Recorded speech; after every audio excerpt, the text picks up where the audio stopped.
چین کے شہر شنگھائی کی کل آبادی تقریباً 25 ملین ہے۔ شنگھائی میں حکومت نے جگہ جگہ لاک ڈاؤن لگا دیے ہیں اور لوگوں کی آزادانہ حرکت پر پابندی عائد کر رکھی ہے۔ پابندی کی بڑی وجہ نئے کووڈ وائرس کی تشخیص ہے، جس نے لوگوں میں اور حکام میں بے چینی پھیلا دی ہے۔ حکام نے صورتحال سے نپٹنے کے لیے سخت اقدامات کرنے شروع کر دیے ہیں۔ خبر رساں ایجنسی کے مطابق لوگوں کے گھر کے باہر رکاوٹیں کھڑی کر دی گئی ہیں اور نقل و حرکت پر بن بتائے عمل درآمد شروع کر دیا گیا ہے۔ لوگوں کا کہنا ہے کہ وہ کئی دنوں سے اپنے گھروں میں محصور ہو کر رہ گئے ہیں۔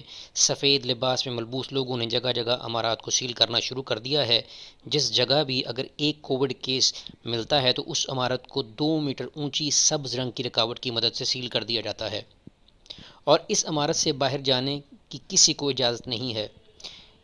ایک لوکل اتھارٹی کے مطابق 23 اپریل کو ایک نوٹس شیئر کیا گیا تھا کہ سخت کوارنٹین صرف چند علاقوں میں لگایا جا رہا ہے۔ ایک سیلڈ عمارت کے رہائشی کے مطابق چند دن پہلے ایک کووڈ پازیٹیو کیس کی وجہ سے یہ عمارت سیل ہوئی، لیکن سیل کے اگلے دن سبز رنگ کی رکاوٹ کھڑی کر دی گئی اور ہم بے یار و مددگار محسوس کر رہے ہیں، اور مزید کہنے لگے کہ اگر ہماری عمارت میں آگ لگ جائے تو یہ صورتحال کافی خطرناک ہو سکتی ہے۔ شنگھائی کی انتظامیہ مختلف طریقوں سے اس صورتحال کی ویڈیوز کو ختم کر رہی ہے اور لوگوں کے معاملات بھی دیکھ رہی ہے۔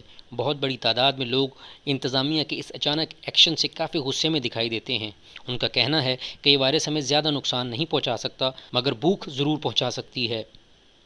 ہم نے کئی دنوں سے کھانا نہیں کھایا اور شاید کئی لوگ بھوک سے سخت متاثر بھی ہو چکے ہیں۔ چین میں لوگ کم ہی شکایت کرتے ملتے ہیں، مگر شنگھائی کی انتظامیہ کو چند دنوں میں سینکڑوں شکایات موصول ہو چکی ہیں۔ کئی لوگوں کا کہنا تھا کہ ہمیں کئی دنوں تک انتظامیہ کی طرف سے لیٹ کھانا دیا جاتا ہے، جس میں سبزیاں، گوشت اور انڈے شامل ہوتے ہیں۔ سیل شدہ عمارتوں کے دروازوں پر سیکیورٹی الارم لگائے گئے ہیں تاکہ لوگ چپکے سے یا زبردستی باہر نہ جا سکیں۔ شنگھائی انتظامیہ نے اعلان کیا ہے کہ انفیکٹڈ پیشنٹس اور ان کے کانٹیکٹ میں جو لوگ ہیں وہ سب انتظامیہ کے سینٹرلائزڈ کوارنٹین سیل میں جا سکتے ہیں۔ اتوار کو شنگھائی میں 39 ہلاکتیں رپورٹ ہوئیں اور ٹوٹل 21,000 سے زائد لوگ کووڈ کی وجہ سے انفیکٹ ہوئے۔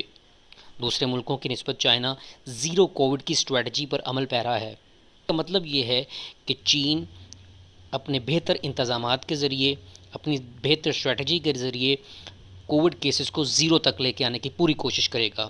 شروع میں تو کسی حد تک انتظامیہ انفیکشن لیول نیچے لانے میں بہت حد تک کامیاب رہی، لیکن وقت کے ساتھ ساتھ اس کے پھیلاؤ میں انتظامیہ نے کافی مشکلات کا سامنا کیا ہے۔